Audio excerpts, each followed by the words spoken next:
سب تمہارا کرم ہے آقا۔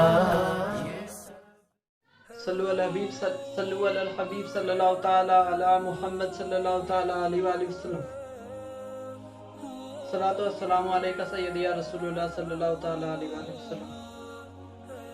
ناظرین کرام، آج جو ہمارا موضوع ہے، جس بارے میں ہمیں بات کرنا ہے، وہ بہت ہی اہم مسئلہ ہے، اور یہ ایک ایسا مسئلہ ہے جو ابھی دور حاضر میں بہت زیادہ عروج پر ہے، یوں کہوں آسان بھاشا میں تو ٹرینڈنگ پہ ہے۔ ہر کسی کے گھر میں یہ مسئلہ پیش آ رہا ہے۔ وہ مسئلہ یہ ہے کہ گھر میں کوئی بھی شخص جو ہے امامت کے لیے کھڑا ہو کے نماز پڑھا سکتا ہے کیا پیچھے؟ یہ ایک بہت ہی امپورٹنٹ سوال ہے، اور بہت سارے گھروں میں ایسا ہو بھی رہا ہے۔ پہلے تو یہ بتاتا چلوں کہ یہ جو اس کے سٹارٹنگ ہوا، اس کی جو بنیاد رکھی گئی اس کانسیپٹ کا کہ ہر کوئی امام بن سکتا ہے، اس کو غیر مقلدین، دیوبندی، وہابی لوگ اسے عروج پہ لائے، اسے ٹرینڈنگ پہ لائے، غلط مسئلہ بتا کر کے وہ لوگ اپنے گھر میں یہی کرتے ہیں۔ ویسے بھی ان لوگوں کا کام ہی کیا، غلط مسئلہ ہی بتاتے ہیں۔ لیکن ہمارے اہل سنت و جماعت میں کچھ اصول ہے، عقائد ہے، ہمارے نیم و قانون ہیں، وہ لوگ تو بیکار لوگ ہیں۔ تو چلیے بات کر لیتے ہیں کہ امام بننے کے لیے کیا کیا ضروری ہے۔ اگر وہ سارے چیزوں کو اگر ہم فلفل نہیں کریں گے تو ہم امام نہیں بن سکتے، ٹھیک ہے؟ تو پہلی چیز جو ہے وہ یہ ہے کہ وہ شخص سنی ہونا چاہیے، ٹھیک ہے؟ مخرج کے ساتھ قرآن مقدس پڑھنے آنا چاہیے، تاکہ جب وہ سورہ وغیرہ کی تلاوت کرے تو صحیح مخرج کے ساتھ پڑھے۔ اس کے بعد جو ہے آپ کا آتا ہے عاقل ہونا چاہیے، پاگل نہیں ہونا چاہیے، بالغ ہونا چاہیے۔ بالغ تو آپ جانتے ہی ہوں گے، بالغ ہونا چاہیے جس پہ نماز فرض ہو۔ پھر اس کے بعد معذور نہیں ہونا چاہیے۔ بعض لوگوں کی پیشاب کی قطرے کی پرابلم ہوتی ہے، تو کسی کا پیر ہاتھ ٹوٹا رہتا ہے، معذور نہیں ہونا چاہیے۔ ایک معذور شخص اچھے شخص کو نماز نہیں پڑھا سکتا، ہاں لیکن معذور شخص کو پڑھا سکتا ہے۔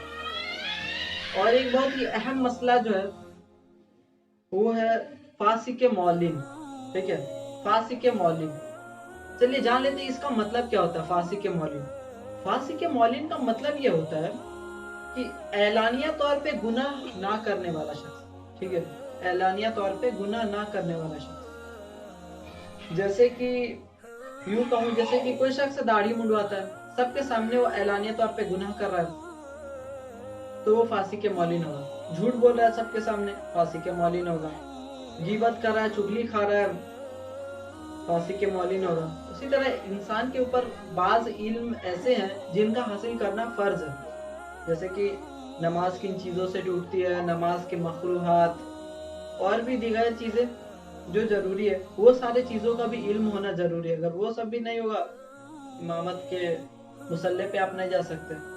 تو اس سے پتہ یہ چلا کہ ہر شخص جو ہے امام نہیں بن سکتا، لیکن ہر شخص میں سے کوئی بھی یہ سارے شرطوں پہ عمل کرے، یہ سارے چیزوں پہ عمل کرے، تو وہ شخص امام بن سکتا ہے۔ آسان بھاشا میں کہوں تو تھوڑا سا پابند ہونا ہوگا، امام بن سکتے ہیں۔